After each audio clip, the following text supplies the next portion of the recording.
Dobrodošel v dnevnem podkastu, kjer raziskuješ najpomembnejša vprašanja življenja skozi misli in nauk starih stoikov, kot so Seneca, Epiktet in drugi.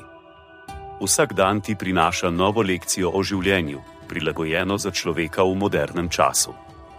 Današnja stoična misel je od Marka Aurelij, meditacije. Tukaj je način razmišljanja o stvareh, ki jih množice smatrajo za dobre stvari. Če bi najprej začel s tem, da svoj usmeriš na nesporno dobre stvari, modrost, samokontrolo, pravičnost, pogumnost, s tem predstavo ne boš več mogel poslušati priljubljene mantre, da je v življenju preveč dobrih stvari za doživetje.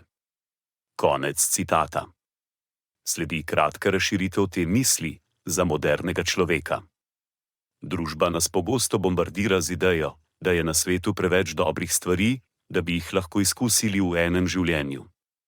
A to razmišljanje lahko hitro vodi v občutek pomanjkanja in nenehnega hrepenenja.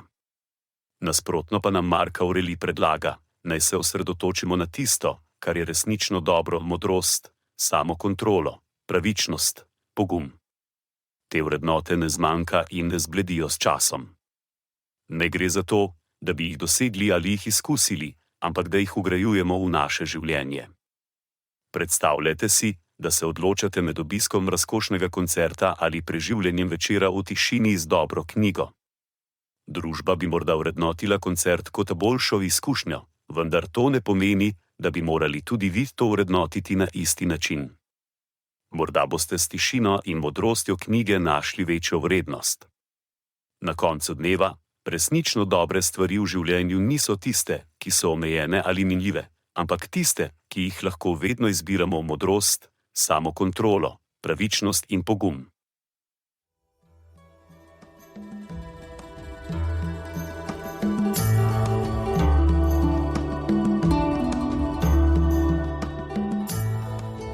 Kot pravi Seneca, nič ne osrečuje toliko kot ljubeča in zvesta prijateljstva.